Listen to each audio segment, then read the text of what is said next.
Hey guys, it is Mick. Welcome back to more Metroid. In the last one, we pulled back from the Brinstar depths and came here to Norfair. And, we only really have one more way to go before I'm at a bit of a loss. Hopefully, I find what I need to be doing. If not... Oh, right, this is the annoying lava room. I know you want to spit rocks at me. I know you want to. Just, get it out of your system. Yeah, if I don't find what I need to be doing here, then...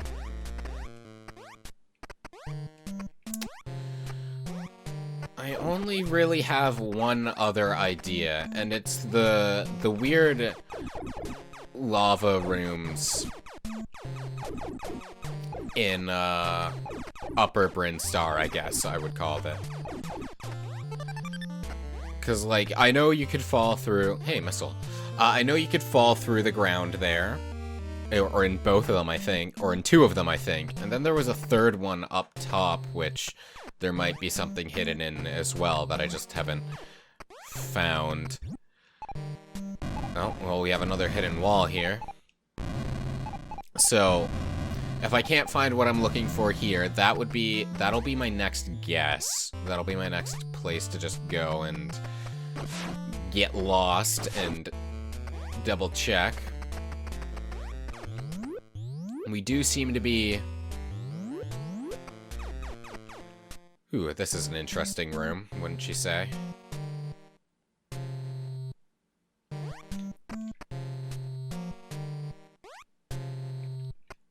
Okay, good. I thought I was gonna, like, fall, and then just fall indefinitely. Okay, so we got that guy gone. Let's see what's up here. Not a whole lot. There might be something up there, though. Like if we jump and then turn around.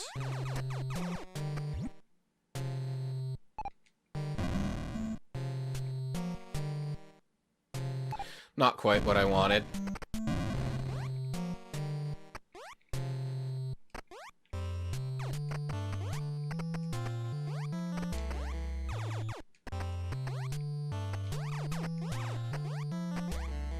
Let's see if we can... Let's see. Anything up here at all? No, it doesn't look like it, I guess. Had to try. Interesting. What is all this for?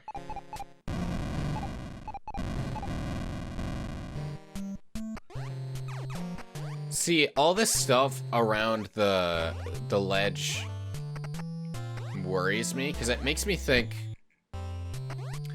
that I'm going to get knocked into the goddamn abyss. No, it makes me think that it's, like, hiding something.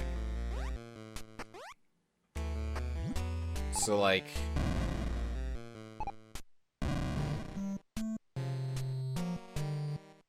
if I just bomb my way down the wall, am I gonna find anything?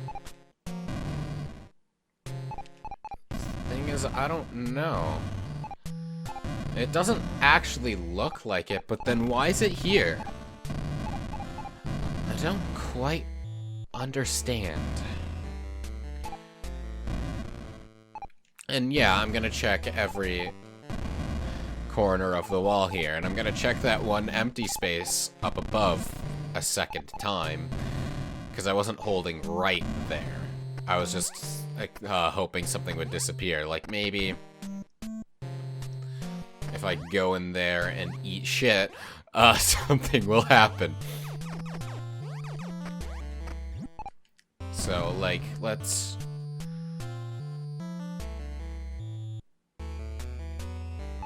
No, nothing here, huh? Why?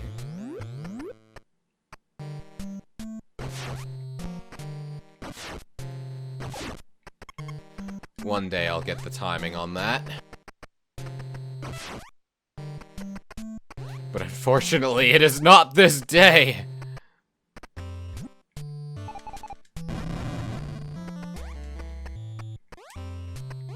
You know what? Those missiles aren't worth it anymore. Well, if nothing else, by coming here to Norfair, we're getting a chunk of missiles. I don't know quite how that's gonna help us. Don't tell me this is it.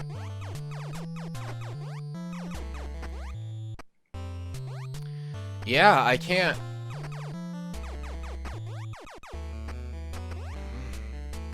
Very strange. Well, I'm out of ideas for Norfair. So, yeah, password. So yeah, for now, I guess let's we'll go back to Upper Brinstar and check out the 3 rooms that were giving me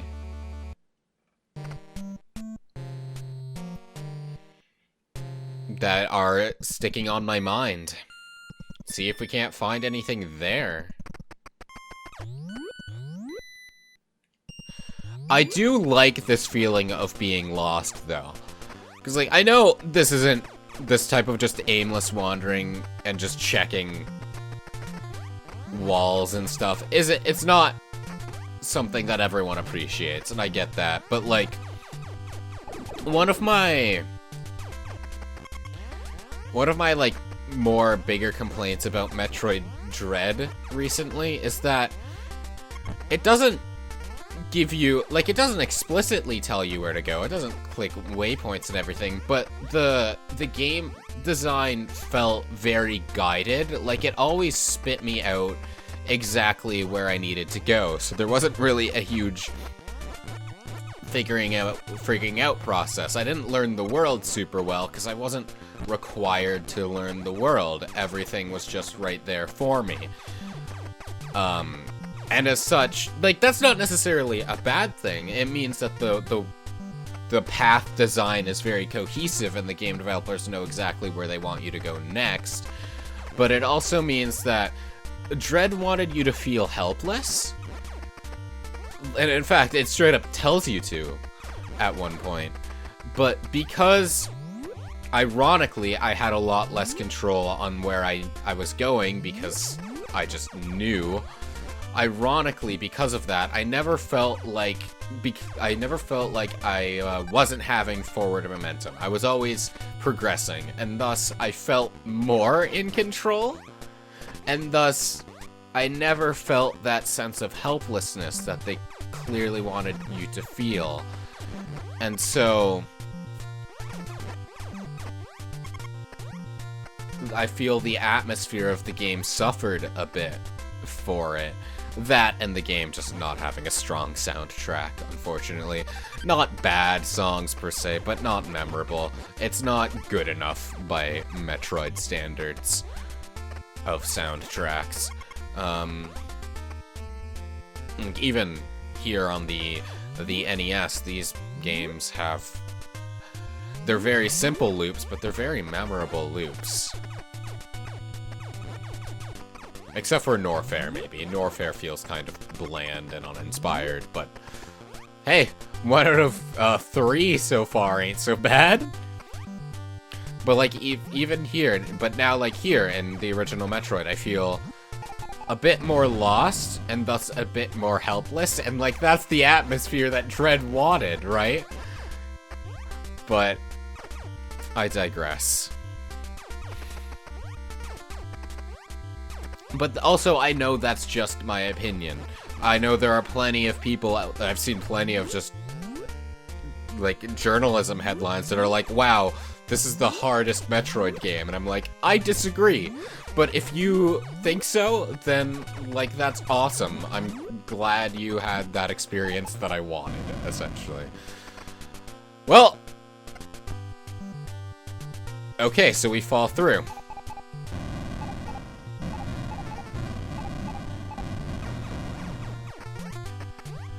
So I guess... Oh, there was a fall through in the Brinstar depths too. So I guess we want to do that. Oh god. Well, escaping from this pit of despair is... Because there's clearly nothing in this one, it doesn't look like. But that doesn't mean there's nothing in the other three. Or other two, excuse me. Yeah, those guys... Those ones I can kill with missiles. Okay. Good to know. Please give me jumping room.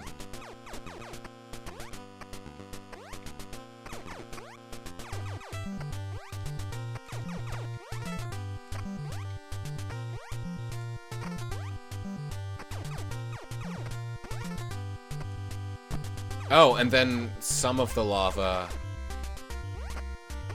I don't actually know if I can ascend out of this, so I'm just gonna let it kill me, and then try my hand in the next drop down. Or is this gonna spit me out? Back at the start. Okay, that makes sense.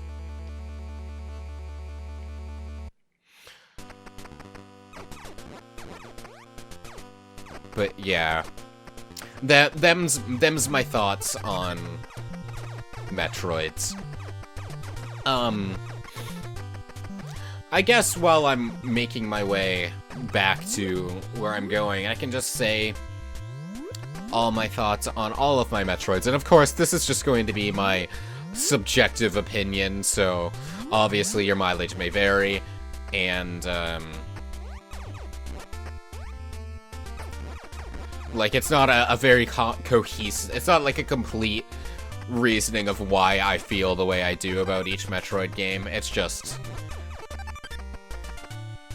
my thoughts off the cuff, but I'll go in the order I finished them in. So Super Metroid is my favorite. It's the first one I played, and I guess that's a bit of like exposure bias there, where you tend to like the first thing of a thing that you experience. But I also just genuinely believe that it's the best one, because like, well, of the ones that I've played at least, just because it has the original Metroid, like, when on your first playthrough, it has what this Metroid is doing, where, like, you kind of feel lost, like, you have some ideas on where to go, but ultimately, your plan on navigating the world is very much up to you. You go where you want, when you can, when you know or find out that you can go there.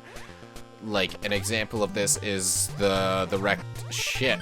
The game never directly leads you to the wrecked ship. You just kind of gotta... You either stumble into the room leading to it after you've got the grappling hook, or you remember, hey, there was that room with all those grapple beam things on the ceiling. Maybe I can go there now and see what's over there, and thus you're brought to the wrecked ship based off of just memory or exploration alone. It doesn't spit you out there like Tread would have, for example. You just kind of gotta learn the world yourself. And like, same thing after when you're going between Brinstar and Norfair. You kind of go back and forth with the grapple beam and the speed booster, just using the tools you have, trying to just figure out where you gotta go before you eventually get the tools you need to continue going. We go one more room, right? I think so. And I like that. I think it's very organic, and as I said, it leaves the exploration completely up to the player, and I enjoy that a lot. And then, I'm not going to be able to get through my full-ass list because I'm just talking so much about Super Metroid. And I just felt Super Metroid had so much atmosphere. The soundtrack was on point, and like, there was a lot of tension in the boss encounters because it doesn't throw you into them right away. There's no cutscene or anything, but it's like you walk into the room, you're like, huh, I can't do anything here. And then a boss emerges from somewhere, and it's like, oh crap, I have to fight this thing now, and it's very cool. And that leads me to another thing that Metroid Dread did that I didn't enjoy, in that it cut to cutscene a lot for like the ends of bosses and things like that. And like the cutscenes were, Jesus Christ, the frame rate in this room. The cutscenes were cool, don't get me wrong, but other than like one at the very end, which its purpose was specifically to take control away from you and thus Samus, so it made sense. They don't really serve any purpose other than like, hey, look at this cool backflip Samus can do. And I don't think that's very interesting. I think it takes the power away from the player in that scenario, and thus killing a boss is no longer your achievement because you don't get to do it yourself. You get to watch Samus do it. What the hell is this? You know what I mean? But like that might be the ice beam. So I guess we can explore to the top left now. Well, we'll see what it does. So yeah, like I said, it's taking that power away from the player, so you don't really get to have that achievement yourself. You just, again, get to see... Oh yeah, that's the ice beam. You just get to see Samus doing a cool flip. And I don't think that's very organic. Again, in some cases it works. Like, there's like a cutscene at the very end, which I won't spoil, which I think it suits very well. But for the most part, the cutscenes don't serve a purpose, and that's what I'm getting at here. And I really wish they did. Or that they just wouldn't give you cutscenes at all. And like, that's not even me disliking cutscenes, because I love JRPGs, but it's a different type of game, so I have a different type of need for it. And then you're probably wondering, wow, you must hate Other M then. It's alright. Like, it's not... Are you serious?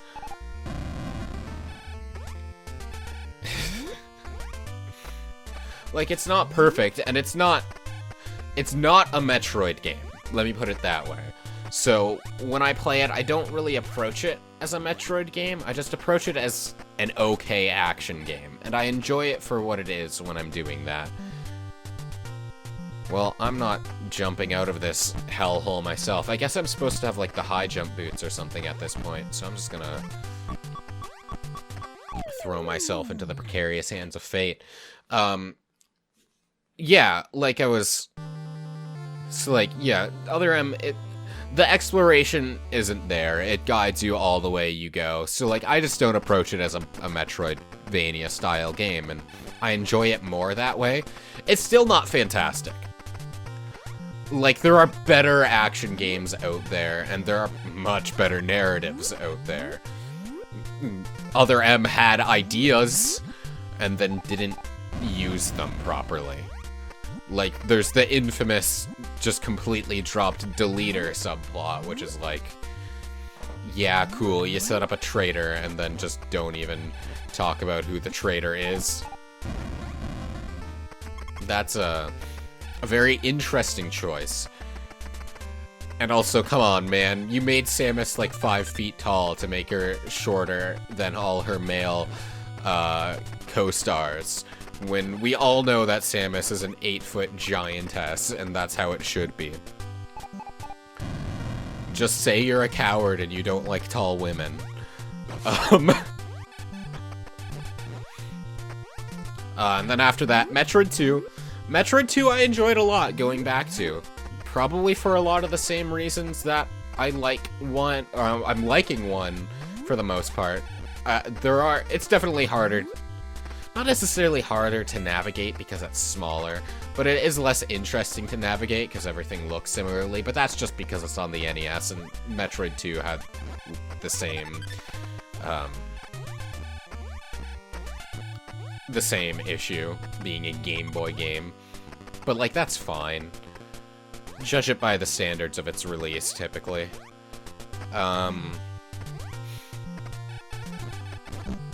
And it's been a while since I've replayed Metroid 2, so I don't have a lot of clear-cut opinions on it. I replayed Other M more recently than I played Metroid 2. But, like, I enjoyed it. I think the atmosphere was pretty alright, and for a Game Boy game, and the exploration was there.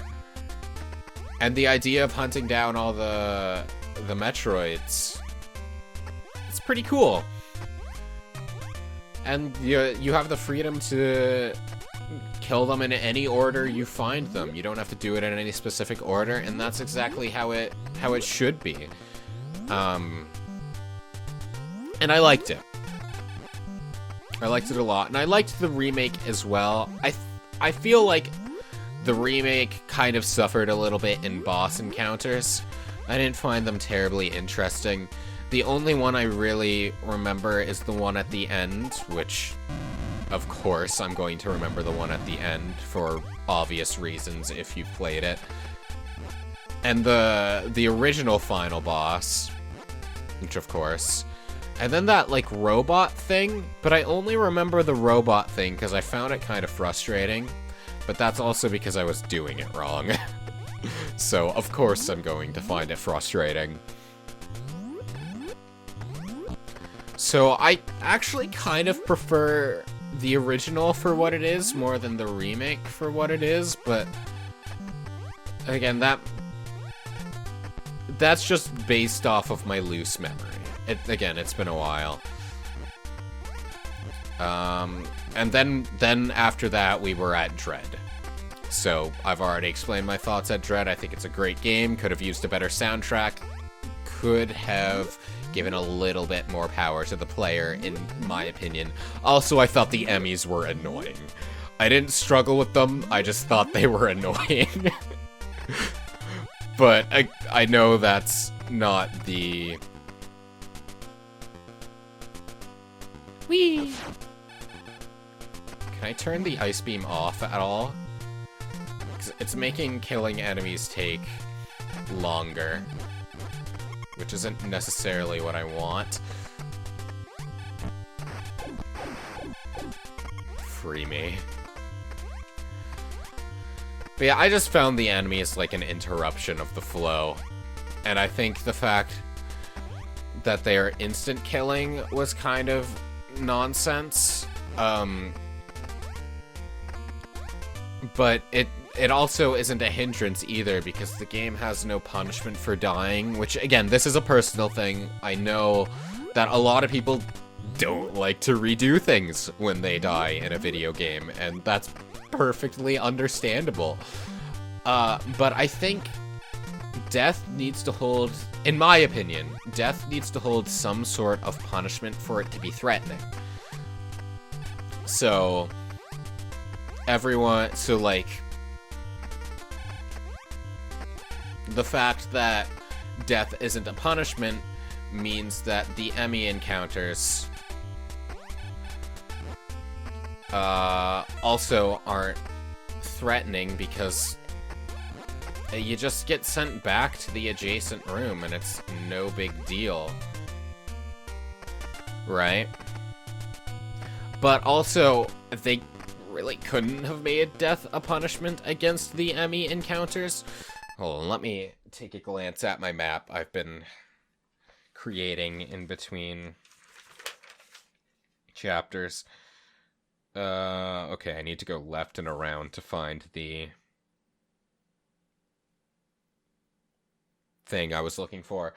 They kind of can't make death a punishment when the Emmys work as they do, because it's so easy for them to instant kill you in a just kind of dumb way that if death was a punishment, they'd be immensely frustrating. Because game design choices like that don't exist in a vacuum. If you change how one thing works, it's going to affect everything else. So, if they wanted to make death a punishment, the Emmys would have to be toned down so they wouldn't be blatantly unfair. And like everything like that. Granted, I don't know if that's why they did that the way they did. This is just me spitballing here. I'm not a game designer. I went to school for it for a little bit, and then I dropped out. I didn't strictly drop out, I switched majors because the game design industry sucks. But, like, again, I'm spitballing, so I don't know how well this would work in practice, but I think a better way to have do it might be, say, maybe the Emmys don't instant kill you anymore. Maybe they're just insanely aggressive, and surviving an encounter with them is going to lower your health and resources a lot, that any successive encounter with them is probably going to be lethal. And regular encounters are that much more dangerous. But for that to work, I think they would also, again, have to make death a punishment, because if they operated like that, there's nothing stopping you from doing what I have been doing to travel in this game, and that is to say, there's nothing stopping you from just putting down your controller and dying Obi-Wan Kenobi style, because the alternative, and just like giving yourself another shot at the room, because the alternative is having less resources. So, did I phrase that correctly? I'm not sure. But basically, if you just make the Emmys a lot more aggressive, but not necessarily lethal, so future encounters after getting caught by them are just harder, then you have to make it so just dying and restarting the encounter with an Emmy isn't the preferable choice. Because, for the most part, if you make death the best option, something went wrong. And I'll even admit that here, where using death to navigate here means that the design has failed a little bit, somewhat. But, like, that's just my thoughts. Again, I'm not a game designer. I could be speaking entirely out of my ass right here. Take my opinions with a grain of salt. They are just my opinions. But that's just my two cents on the matter.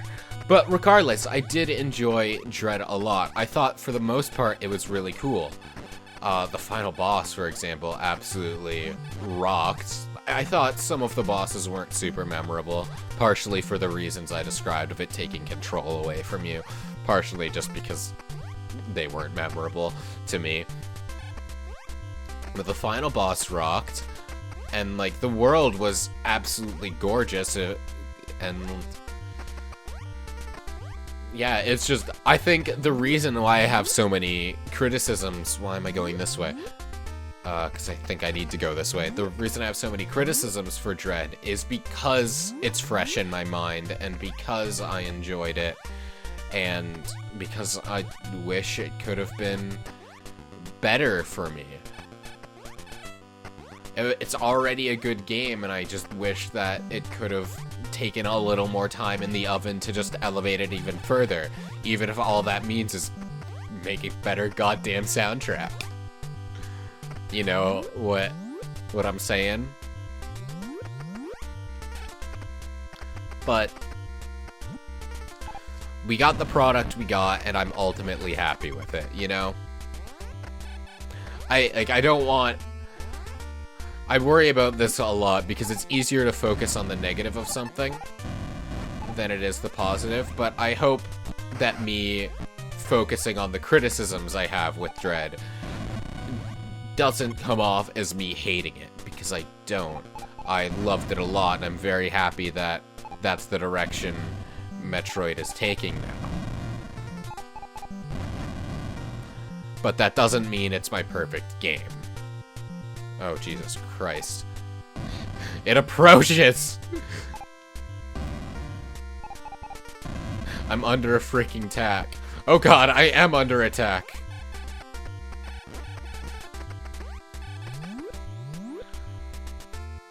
Okay, so this room is another one I've been thinking of. Is there anything I can do in here? Anything I can shoot in the root? Yes. But nothing I can do... Oh yeah, I can. I can totally progress this way. I just can't get up there without either the space jump or the high jump boots or whatever.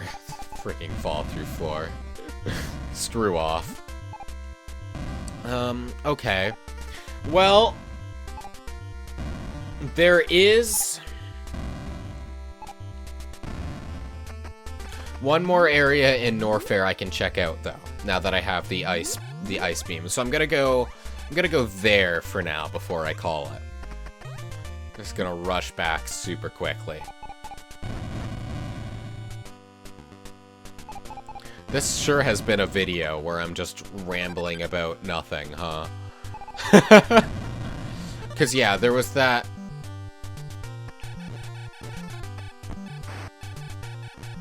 there was that room to the right of the entrance of Norfair that, I just barely... God damn it. I just barely couldn't... Is there a way to deactivate? There really is no way to deactivate my ice beam, huh? That sucks.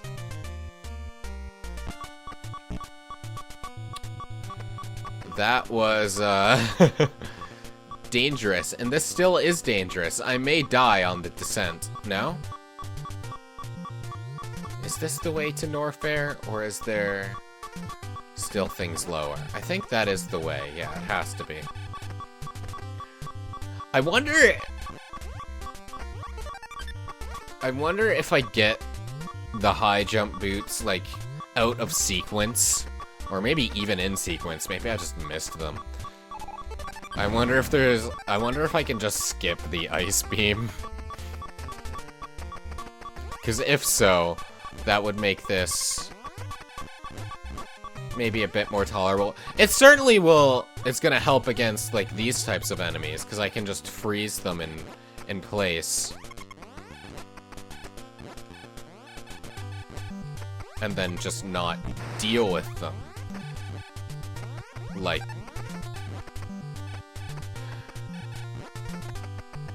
as long as I hit them the appropriate amount of times. But... for the most part, it's kind of just annoying. It makes killing enemies take, longer. Which is not ideal.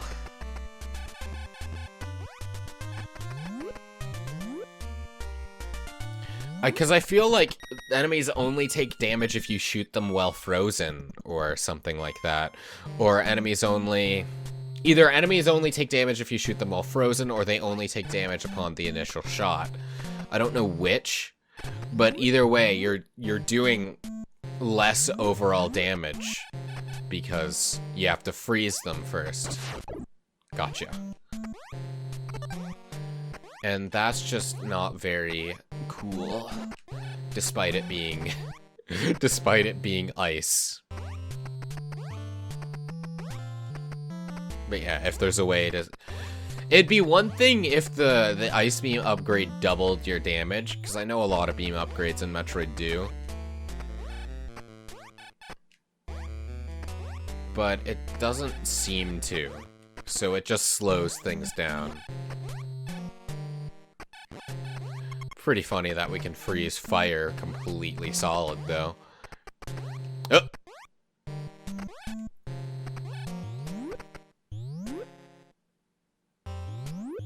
Okay, this room, I believe, had something I could do.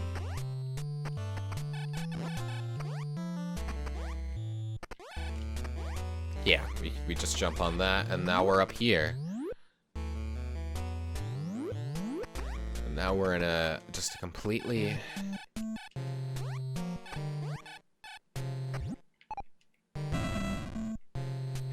Yep.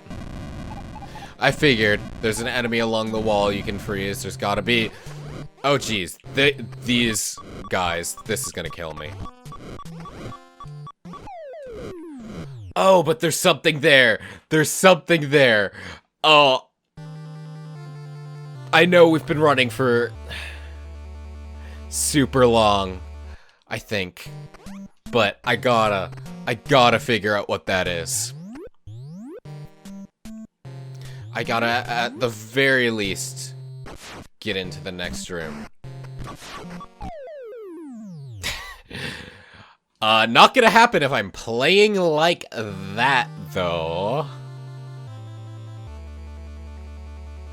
So, let's try that again.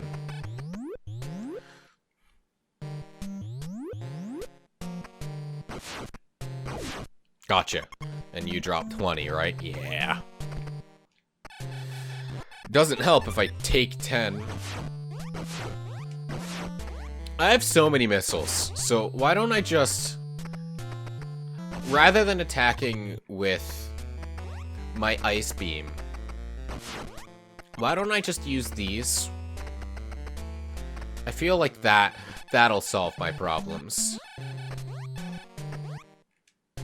At least until I run out of missiles, which I may, but I also have max 30 of them, I believe, so that might take... At least if enemies are consistently dropping missiles for me, maybe that'll... Hopefully that'll take long enough. We shall see how that crumbles, though. Alright, bud.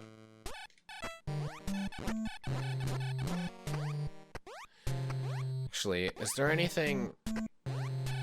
It doesn't look like I could go any further than this. Like, I can make that guy a platform, but I can't... Oh, maybe! I'm not gonna do this right this second, but if I freeze... I need to shoot once.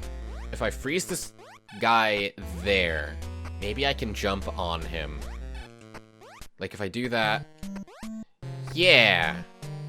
You know what? No, let's see what's in here first. Same kind of room. We're exploring both. We're launching ourselves in the goddamn pit. We're finally making some progress, so I want to, like, actually make that progress while it's fresh in my mind. Can I get that? Is that another missile tank? Damn, it is. So I'm at 40 missiles now. Another missile tank, huh? Alright. 45 missiles now, then, huh? You know what? I'm about it.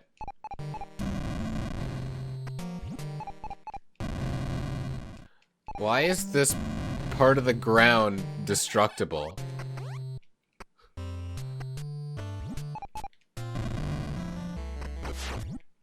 For what? For what purpose? It doesn't seem like there's anything there. Alright, I guess.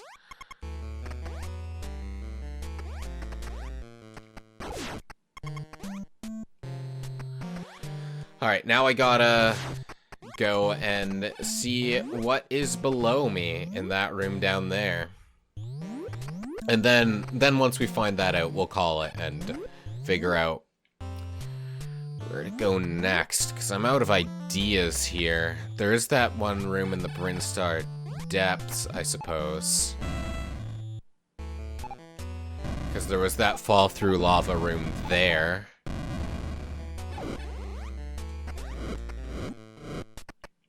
Alright. Just like in Super, it shoots 3 times. Oh? What? This has the same sprite as the...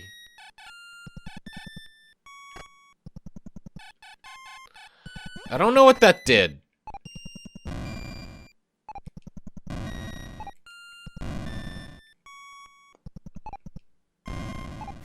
Well, finally we can actually go through. But we'll wait to go through that until later. For now, we're gonna chill out here, and that's where we're ending things off. So, thank you so very much for watching. I do hope you enjoyed. As always, have a fantastic day.